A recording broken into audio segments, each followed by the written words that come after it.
एक दिन भगवान कृष्ण के पुत्र पौत्र गए वन में। प्यास लगी तो एक कुएं के पास गए तो वहां जल नहीं मिला, बल्कि एक गिरगिट बैठा हुआ था। ग्वाल सभी जितने बच्चे थे सब भगवान कृष्ण के पास आए। भगवान कृष्ण पहुंचे, वहां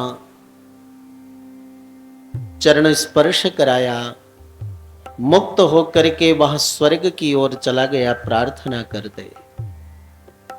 बालकों ने पूछा, आखिर ये आश्चर्यजनक घटना कैसी घटी? भगवान कृष्ण ने कहा, पूर्व जन्म में बहुत बड़ा गोभक्त गोदानी था। इसने इतनी गौओं का दान किया है कि कोई गिन नहीं सकता, स्वर्ण मंडित गौओं का।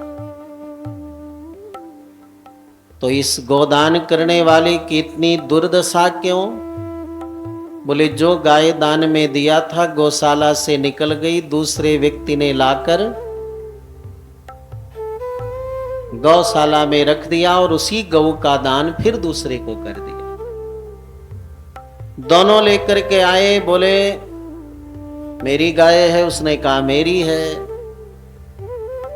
राजा ने कहा एक के बदले 100 गाय ले लो। बोले नहीं, ये मेरी गाय है तो मैं इसी को लूंगा, क्योंकि दान की एक विशेषता है, देने वाले व्यक्ति की उसमें ममत्व की निवृत्ति हो और दान लेने वाले व्यक्ति को उसमें ममत्व हो जाए। कई लोग होते हैं ना कि दान देने के बाद भी उसमें अपनत्व रखते हैं। कोई शाल देगा और कहेगा महाराज बड़ा कीमती, आप ही उपयोग करना।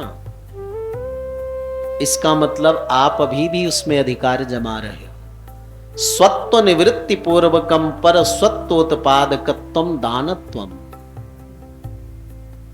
उन दोनों ब्राह्मणों ने अपनी अपनी गौ में स्वत्व की स्थापना कर ली थी। राजा कुछ निर्णय न दे पाए तो बोले जाओ गिरगिट हो जाओ। गिरगिट हो गया, लेकिन एक जन्म केवल लगा,